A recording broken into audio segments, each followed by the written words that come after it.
Welcome to Vienna Tysons TV, a program by the Vienna Tysons Regional Chamber of Commerce, your link to opportunity. Hello, my name is Leha Anderson, Manager for Media and Community Relations at Dominion, and welcome to Vienna Tysons TV. Our first guest in studio today is Dr. Stephen Fuller, Professor of Public Policy and Director for the Center of Regional Analysis at George Mason University. Hello, Dr. Fuller. It's very nice to have you here with us today. Thank you for being here. When we think about the economy and we want to know what's happening with the economy, we turn to Dr. Stephen Fuller. Is that right? Well, I appreciate your confidence. I've been working sort of at this job of understanding the Washington area economy for a long time. It dates back to really to the 70s, really last century. Yes. And it's been so much fun because the Washington area, and particularly Northern Virginia, are so interesting. They're laboratories, and so we study them and try to get the word out to businesses and to the public officials so they can make more informed decisions. Well, I know that your commentary and your insight has been extremely valuable to this region, so we're delighted to have you here today. What I'd like to talk with you about is what's happening with our economy now. We're hearing that things are starting to improve, and I'd like your insight. Is that happening? Can we have this to look forward to? Well, of course, it's not a simple answer. What I tell people is that every day, certainly every week, new indicators come out on the economy. And there are pundits who say what they think they're going to be. And the pattern's been that they've underestimated the strength of the economy week after week. It doesn't mean that the economy is booming, but it does tell me that it's been very resilient. It's pushed on through the issues that slowed it down last summer. Actually, this time last year, we had gasoline prices going up and food prices going up, and there was a tsunami and earthquake in Japan that had enormous impact on the auto industry. Europe, who can figure that out? But it worries people, and uncertainty just is bad for the economy. The federal government's been cutting back, or at least they've been saying they're going to cut back on spending. That could have an enormous impact on us, and yet the economy just keeps pushing through it. And it says our private sector is stronger, more diverse, is finding ways to work around the problem. And that's what's defined the U.S. economy for years, and it's good to see that we still have it. Yeah. Now, what is it about Northern Virginia in particular that's helped us to sustain ourselves through the economy when the rest of the nation has seen some plummeting? Northern Virginia really has performed well. We did shrink during the downturn. Doesn't mean we avoided it. We just didn't crash. And it's been happening for a long time. It isn't something new. It goes back into the 70s. We were slow to get started. Maryland was way ahead of us. Now, more than half of the growth in this region, in the Washington metro region, occurs in Northern Virginia. What can you attribute it to? It's really hard to say. Dulles Airport, clearly one of the major factors. The transportation system is as bad as we think it is. It's better than anybody else's. And it's the combination of metro and highways that work to our favor. We see it in Arlington. We'll see it now with the Silver Line as it moves out to the airport over the next couple of years. We'll see it on the Beltway. Our piece of the Beltway is going to be so much better than Maryland's piece of the Beltway. It's going to be 50% bigger. Wow. And this attracts businesses, it attracts residents. And so why are we so well off? It's really hard to say. The critical difference, though, that it's emerged, that's taken benefit or taken advantage of these differences are the federal contractors. Northern Virginia businesses get about half of all the federal contracting dollars that come into this region. Fairfax County businesses who do federal contracting rank #1 in the country for federal dollars, over $27 billion last year of business. That's federal. It's made us special. And the reasons that those contractors are located here are the same reasons that other businesses locate here.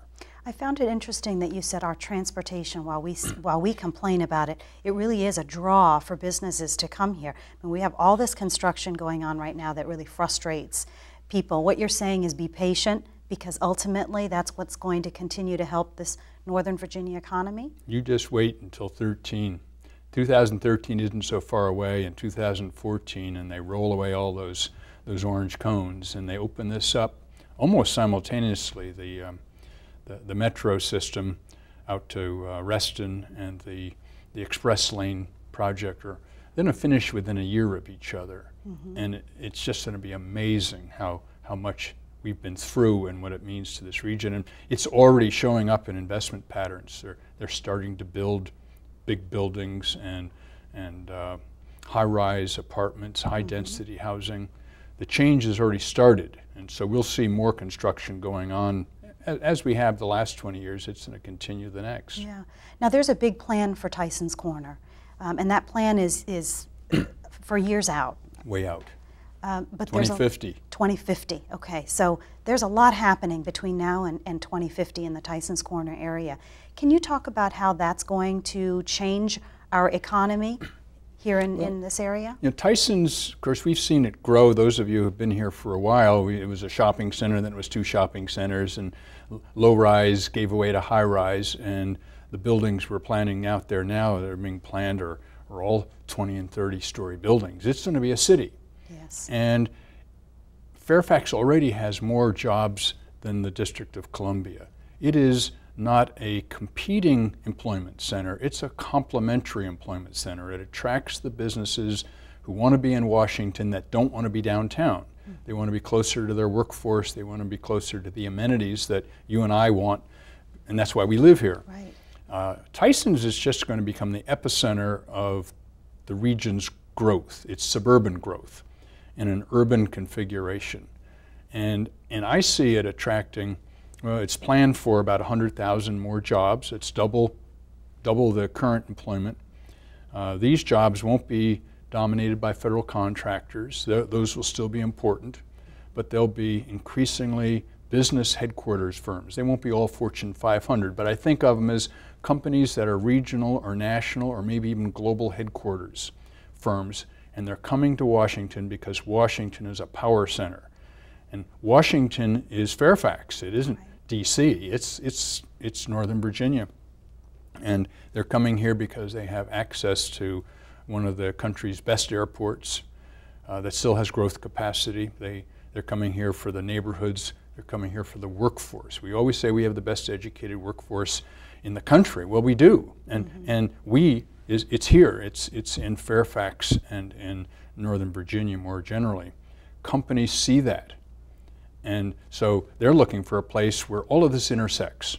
Yes. It all intersects in Tysons. Yeah. And what's important, I know that you have an interest in this, what's important is what wraps around Tysons, because otherwise it's just sitting out there by itself. Yes. It's in a community, it's in a set of communities, and Vienna and the other communities that wrap around it create places where people live who will work in Tysons. They'll work closer to home maybe than they do now. It'll create business opportunities to help support the businesses that are in Tysons. And together, the interdependencies between all of the areas that wrap around Tysons and this new sort of I think of it as the Emerald City, you know, in the Wizard of Oz, this new Emerald City emerging out of Tysons. It's just going to be it's going to be a magnet. But do small businesses, for example, in the Tysons Corner area, need to be concerned that they're going to be overshadowed by these big worldwide companies? Well, yeah, they could be concerned, but I think most entrepreneurs look for opportunity. And they're going to see this as an opportunity to expand their market. These businesses need people to service their equipment or to supply them certain specialized services. Small businesses don't fit into Tysons as well as big businesses because of the size of the buildings and the cost. Small businesses fit into existing communities much better. There's smaller spaces, they're cheaper, there's better identity, and one becomes the market for the other. Right, so they'll be able to complement each other. It won't be as though the big businesses are going to... I don't see a conflict. I see it as an opportunity for small businesses. And a lot of the businesses in the surrounding communities are there to support the residents. And the residential base may grow a little bit. It certainly isn't going to hurt property values in Vienna, being next to Tysons. It's going to raise the housing prices, or at least sustain them. And we're moving into a period where people will increasingly want to live closer to where they work, as they're trying to save money on gasoline, and also time is valuable. Having a couple 100,000 jobs sitting right in the middle of Tysons is going to be an enormous magnet for the residential communities, and it will benefit them. Yeah. You mentioned gas prices. Let's talk a little bit about what gas prices are going to do to tourism this summer here in this region. Well, I don't think it's a problem. It's a bigger problem that it takes money out of our pockets that we could spend in local stores. So it's affecting everybody. Our tourist industry does depend on auto access. Most people who come to the Washington area, not for business trips, but for leisure trips, drive. And they bring 2 or 3 kids or a spouse or a friend with them. So it's a group. And we're still a cheap place to visit. We may not think it, but half of the visitors that come here don't stay in hotels. They stay with their friends and relatives, and they go out and spend money, which is really important.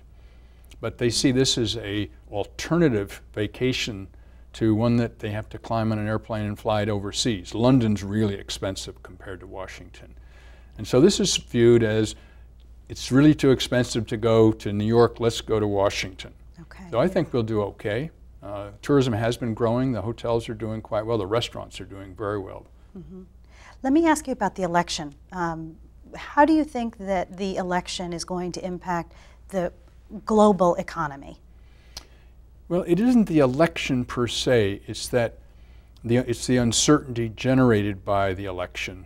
Businesses don't like uncertainty. Investors don't like uncertainty.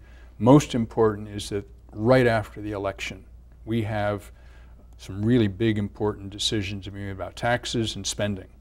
And Congress has let those slip until after the election, maybe even into next year. If those happen the way they are now projected to go forward legally, all the there's 43 different taxes that expire, and significant cutbacks, unless those are altered in some way, they could make the economy reverse itself. These could be enormously impacting. So hopefully our elected officials know this, and they will get smarter after they get their jobs back, or we get some new guys on. But the uncertainty is very concerning, and I think it's going to slow the overall national economy during the summer in anticipation of not knowing what's going to happen to taxes, to capital gains, and some business taxes expire too. Yeah. Dr. Fuller, you have so much great information. It's wonderful to sit and talk with you. We'll have the opportunity to talk with you again at the Vienna Tysons Regional Chamber of Commerce's Opportunities 2012 coming up on April 13th. And we're looking forward to that. What will you be talking about there? Well, I'm looking forward to being with you. I'm going to review where the economy is right now in Northern Virginia, and what we think is how it's going to play out over the next 4 or 5 years. We'll focus on the housing market a little bit. Everybody's interested in how housing prices and what's the outlook there. And so it's going to be useful for businesses as well as for non-business people that are interested in their own economy. Okay. Well, thank you so much. It's been wonderful to have you here. I've enjoyed our conversation. We'll look forward to seeing you April 13th. We'll see you then. All right. Thank you. You're welcome.